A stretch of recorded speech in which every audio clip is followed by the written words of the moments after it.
మన దేశం కోసం పోరాడిన స్వాతంత్ర్య సమరయోధులకు, సైనికులకు ఘన నివాళులు.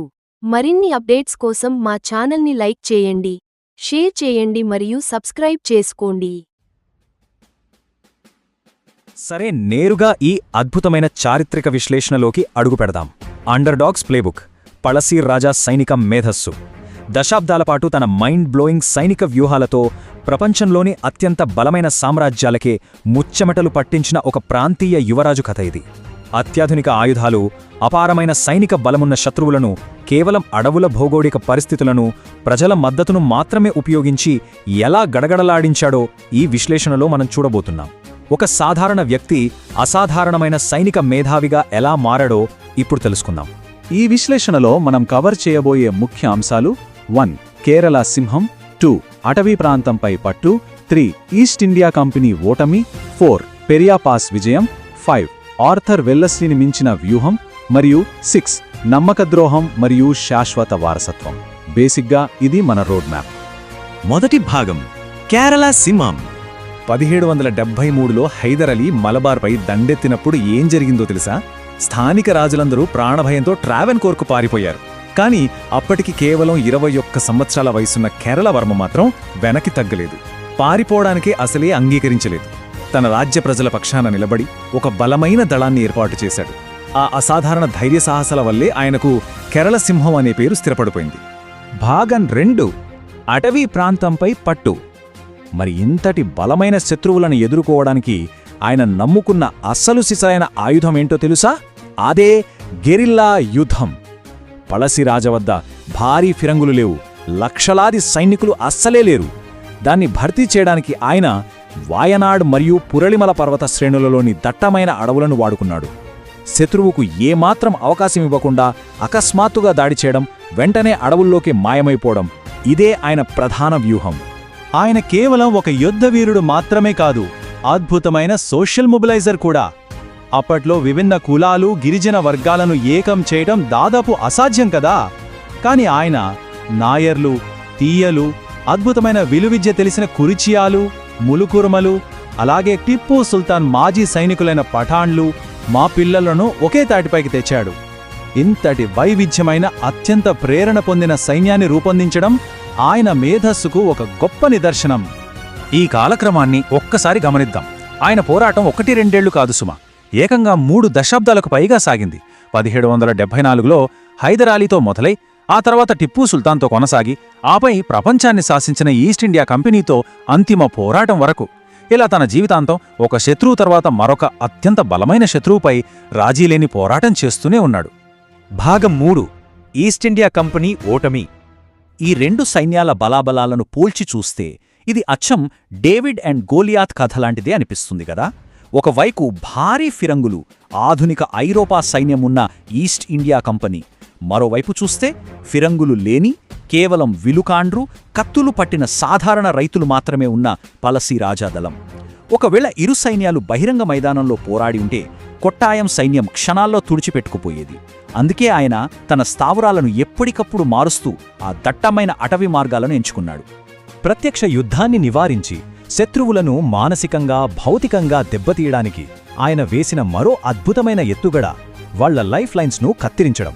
వాయనాడ్ అడవుల్లో మోహరించిన బ్రిటిష్ సైనికులకు కింది ప్రాంతాల నుండి వచ్చే ఆహారం, ఆయుధాలు, కమ్యూనికేషన్లను కుట్టియాడి పాస్ దగ్గర పూర్తిగా నిలిపివేశారు. దీనివల్ల అత్యాధునిక ఆయుధాలున్న విదేశీ సైనికులు సైతం ఆ దట్టమైన అడవుల్లో దిక్కుతోచిని బందీలుగా మిగిలిపోయారు.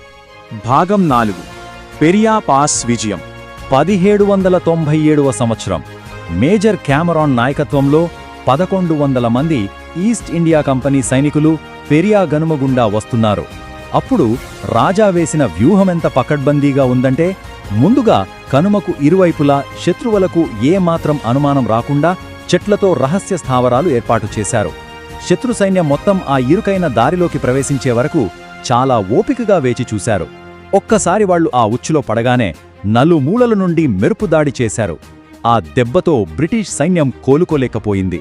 అసలు గెరిల్లా యుద్ధం ఎంతటి వినాశనాన్ని సృష్టించిందంటే, కేవలం 4 సంవత్సరాల వ్యవధిలో ఈస్ట్ ఇండియా కంపెనీ ఏకంగా 1000 మంది యూరోపియన్ సైనికులను, 3000 మంది స్థానిక సిపాయిలను కోల్పోయిందని సాక్షాత్తు టిప్పూ సుల్తాన్ రాసిన ఒక లేఖ ద్వారా తెలుస్తోంది.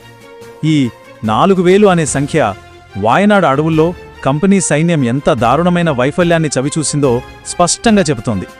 భాగం 5 ఆర్థర్ వెల్లెస్లీని మించిన వ్యూహం. ఇక్కడొక ఆసక్తికరమైన విషయం మాట్లాడుకుందాం. ఒకవైపు ప్రెసిడెన్సీ సైన్యాలకు కమాండర్గా ఉన్న ఆర్థర్ వెల్లెస్లీ, అవును, తదనంతర కాలంలో సాక్షాత్తు నెపోలియన్ను ఓడించిన అదే వెల్లెస్లీ అడవులను ఛేదించడానికి రోడ్లు నిర్మిస్తూ 2 వైపుల నుండి ఒకేసారి దాడులు చేసే వ్యూహాన్ని పన్నాడు. మరోవైపు పళస్సీరాజా అత్యంత సునాయాసంగా వెల్లెస్లీ కళ్లుగాపి తప్పించుకుంటూ వెల్లెస్లీ నిర్మిస్తున్న రోడ్లపైనే వాళ్ల సరఫరా వాహనాలపై దాడులు చేస్తూ ప్రజల మద్దతుతో తన సైన్యాన్ని మరింత పెంచుకుంటూ పోయాడు. ఒక అగ్రశ్రేణి యూరోపియన్ జనరల్కే ఒక ప్రాంతీయ యువరాజు ఎలా ముచ్చమటలు పట్టించాడో ఇది మనకు స్పష్టం చేస్తుంది. అసలు కంపెనీ అధికారుల్లో పళస్సీరాజా ఎంతటి భయాందోళనలు సృష్టించాడో ఈ సైనికుల సంఖ్యే చెబుతుంది. ఒకసారి గమనిద్దాం. కేవలం ఒకే ఒక్క వ్యక్తి నేతృత్వంలోని తిరుగుబాటును అణచివేయడానికి వాళ్లు తమ సైనిక బలాన్ని 1803లో ఉన్న 8147 మంది నుంచి కేవలం ఏడాది తిరిగేసరికి 13000 మందికి అమాంతం పెంచాల్సొచ్చింది. ఇక ఈ మాటలు సాక్షాత్తు ఆర్థర్ వెల్లెస్లీ స్వయంగా అంగీకరించినవి. మనం పోరాడుతున్నది 1000 మందితో కాదు, ఒకే ఒక్కడితో. ఆయనే కేరళ వర్మ. పళస్సీరాజా సైనిక మేధస్సుకు ఇంతకంటే గొప్ప చారిత్రక రుజువు మరొకటి ఉండదు. ఒక ప్రపంచస్థాయి జనరల్ సైతం తన అసహాయతను వ్యక్తం చేస్తూ ఈ తిరుగుబాటు వెనుకున్న ఏకైక శక్తి కేరళవర్మ మాత్రమే అని అంగీకరించక తప్పలేదు. భాగం 6 నమ్మక ద్రోహం మరియు శాశ్వత వారసత్వం. ఎడచేన కుంగన్ మరియు తలక్కల్ చిందు నేతృత్వంలో 1802లో జరిగిన పనవరం కోట దాడి గురించి ఖచ్చితంగా చెప్పుకోవాలి. కేవలం 150 మంది విలుకాండ్రు ఆయుధాలతో ఉన్న 70 మంది బ్రిటిష్ సైనికులను మట్టి కరిపించి ఆ కోటను నేలమట్టం చేశారు. ఎంత తెగింపుంటే వాళ్ళ పని చేయగలిగారో అర్థం చేసుకోవచ్చు. ఈ దాడి ద్వారా లభించిన ఆయుధాలు ఆ ప్రాంతంలో తిరుగుబాటుకు మళ్లీ కొత్త ఊపిరిపోశాయి. కానీ విచారకరమైన విషయం ఏమిటంటే ఒక సమాచారదారుడి నమ్మకద్రోహం వల్లే రాజా స్థావరాన్ని బ్రిటిష్ వారు కనుక్కోగలిగారు. 1805 నవంబర్ 30న మావిలతోడు వద్ద జరిగిన ఆకస్మిక మరియు భీకరమైన ఎదురుకాల్పుల్లో ఆ కేరళ సింహం నేలకొరిగింది. ప్రాణాలు పోతున్న చివరి క్షణాల్లో కూడా ఆయన తన స్వతంత్ర భావజాలాన్ని ఏమాత్రం విడిచిపెట్టలేదు. తన దరిదాపుల్లోకి కూడా రావద్దని ఒక స్థానిక బ్రిటిష్ ఏజెంట్ను గట్టిగా హెచ్చరించిన ఆయన తీరు విదేశీ ఆక్రమణదారుల పట్ల ఆయనకున్న రాజీలేని పోరాట పటిమను కళ్ళకడుతుంది. సరే, ఈ విశ్లేషణను ముగించే ముందు ఒక లోతైన ఆలోచనతో ముగిద్దాం. ఒక చిన్న ప్రాంతీయ యువరాజు కేవలం భౌగోళిక పరిస్థితులను మరియు ప్రజల విధేయతను మాత్రమే ఆధారంగా చేసుకుని నెపోలియన్ను ఓడించిన వీరుడినే సంవత్సరాల పాటు నిలువరించగలిగాడో, మరి భారతదేశంలోని మిగతా సంస్థానాలన్నీ కూడా పళస్సీరాజా వ్యూహాలనే అనుసరించి ఉంటే ఆధునిక వలసవాద చరిత్ర ఇంకెంత భిన్నంగా ఉండేదో కదా. ఈ ప్రశ్నను అలా వదిలేస్తూ ఈనేటి చారిత్రక విశ్లేషణను ఇక్కడితో ముగిద్దాం. జై హింద్.